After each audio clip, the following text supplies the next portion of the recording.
Okay, so let's start. So today we'll be studying the chapter 6 of unit 7, that is the molecular basis of inheritance. Okay, so in this chapter basically we are going to study how inheritance takes place from generation after generation at molecular level. So to understand this, we have to first understand what is the genetic material that transfers information, that stores information. So basically genetic material are those substances which can store information regarding like cell structure, cell division, etc, etc, and then transfer it to generation after generation, that is into the progenies. Okay, so there are some basic characters to genetic material which a substance should possess to become a genetic material. Okay, so first of all, it should be able to store genetic information. Okay, store information such as I have already told that cell structure, cell division, etc. It should be able to store information. Then next one is the progeny. So progeny in the sense that it should able to transfer those stored information to the offsprings or generation after generation, that is into the progenies. And next one is the somatic cell, that is the third characteristic you can say. So somatic cell, that amount of genetic information should be equal in the somatic cells. Somatic cells, what are somatic cells? Somatic cells are basically the body cells. All the cells in our body are somatic cells except the gonadal cells, that is the male gametes and the female gametes. Okay.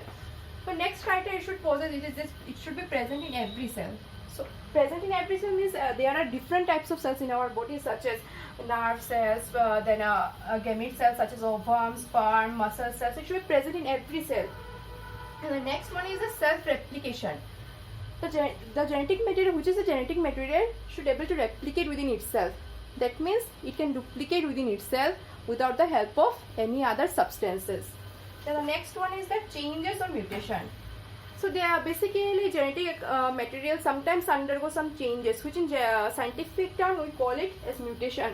So genetic material should able to undergo mutation, otherwise there will be no evolution, and if there is no evolution, then no new organism is going to appear in this world. Okay, so to understand the genetic material, what can be called as genetic material, there are many evidences given by scientists. So we are going to study those evidences in this next part.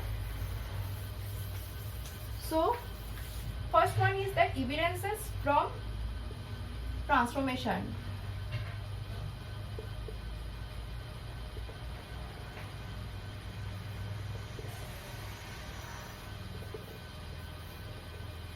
It is also known as transforming principle.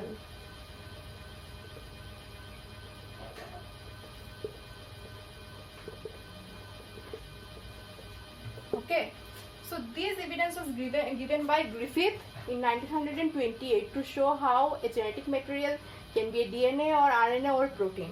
Okay, so basically in this experiment, Griffith took 4 sets of mice and used 2 strains, that is R-type strain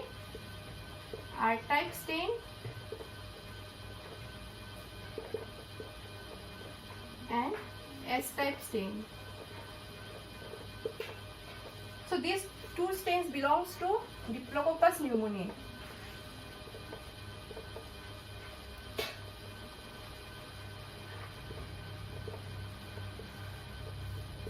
This is a bacteria. So this bacteria contains these 2 strains. This is S-type is smooth and virulent, and this R-type is rough and non-virulent. So what does it virulent and non-virulent does stand for? So virulent stands for that it is able to cause disease in organism, and non-virulent stands for that it is not able to cause any disease to organism. So in first case, first set of mice, he injected the S-type bacteria into first set of mice. So after injecting the S-type of strain, the mice died. In next batch of mice, he injected R-type, that is the rough and non-virulent type. So since it is a non-virulent type, so it cannot cause any disease to the organism, so the mice did not die and they survived.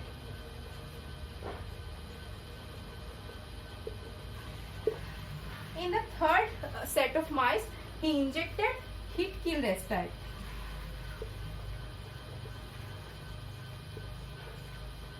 heat-killed S type is nothing but that S type of stain was just heated in a flame. So in this case, the mice did not die.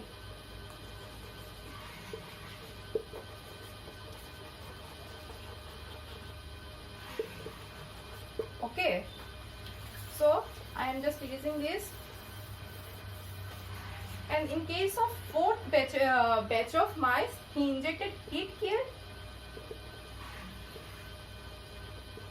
S type plus R type. In this fourth case, the batch of mice died.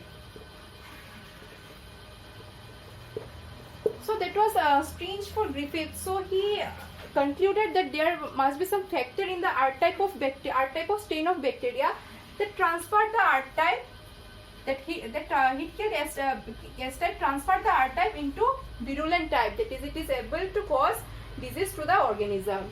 Okay. So then he concluded that there must be some factor or gene present in heat-killed S type which is able to transfer the R type bacteria into virulent type. So that factor was still unknown. He did not conclude it can be a DNA. So then, in science generally, since till then you can.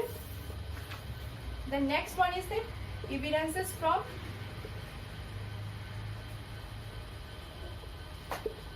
viral replication. This is the next evidence of proving the genetic what can be a genetic material. Okay, so in this case, this experiment was conducted by Hershey and Chase. Okay, so they used two things, that is T2 bacteria first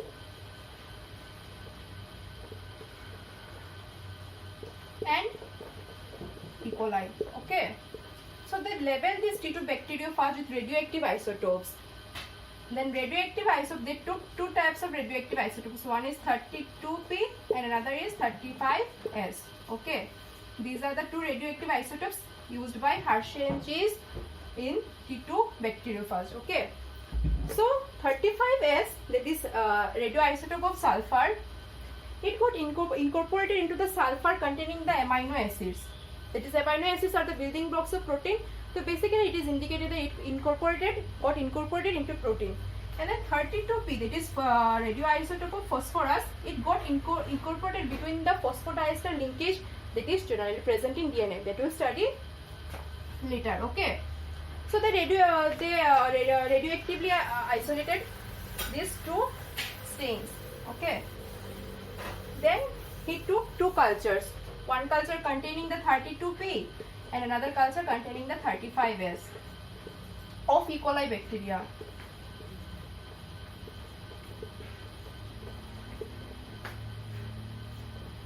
Okay, so he found that this E. coli bacteria is able to transfer the genetic information to the next generation, since it's got incorporated between the phosphodiester linkage that is present in DNA.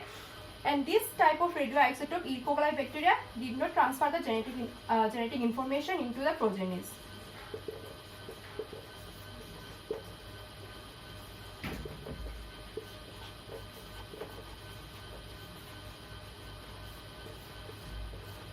Okay, it did not got transferred. So he concluded that there must be some factor that is containing that is, since phosphorus is present in phosphodiester bond. So he concluded that DNA must be the genetic material and not the protein that gets transferred from one generation to next generation. So this is the second evidences of proving DNA as a genetic material. Third evidence is that evidence from bacterial recombination. Okay, so bacterial recombination, in bacteria you can find two types of variety, that is a mutant variety or you can say type, and another is wild type of variety, wild type or wild variety.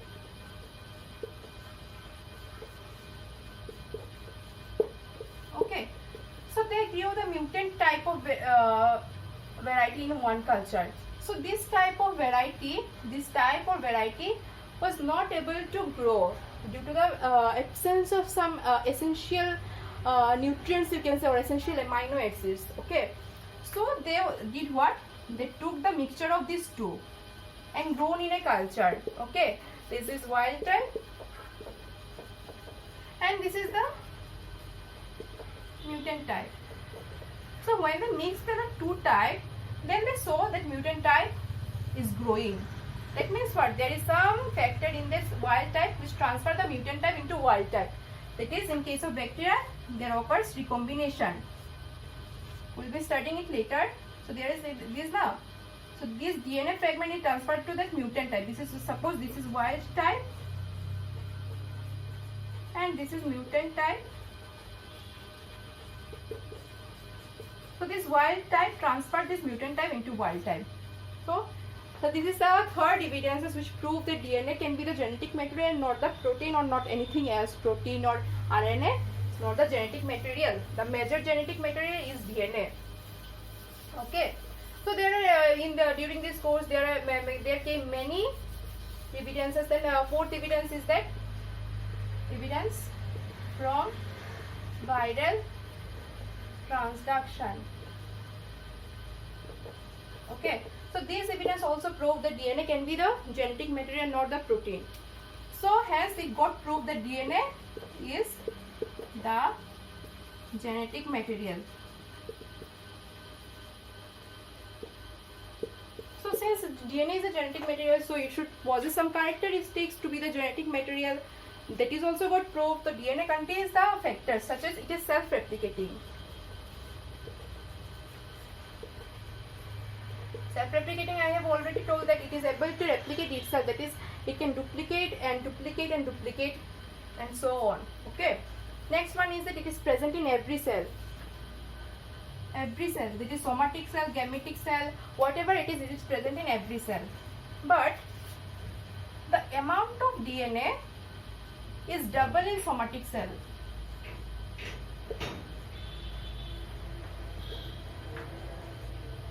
That is Yz, that is the ploidy level, and is in case of gamete cell it is N. Since gamete cells undergoes meiosis, that will study in reproduction section. So this is the factor. Another factor is that DNA replicates before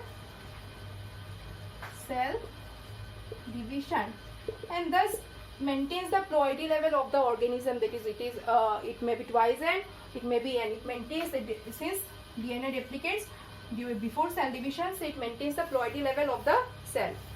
Another factor is that it is able to undergo mutation. That is the characteristics of genetic material. Mutation means change. Any change in the structure of DNA, in the number of DNA or whatever it is able to undergo change. Okay. And another factor, another characteristic of DNA is that it is able to control the control the structure of cells, then cell synthesis, then cell production through the process of transcription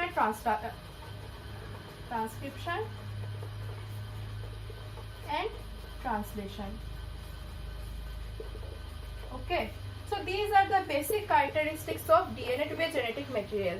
Okay, so in the next part we will study what is DNA, how DNA came from, what is the DNA, what is the full form. Okay, let me say the full form of DNA. DNA is deoxyribonucleic acid.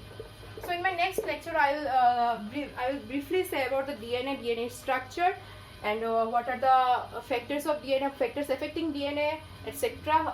Structure of DNA, who proposed structure of DNA, then Chargaff rule, and many more things that we'll study in the next part. So thank you.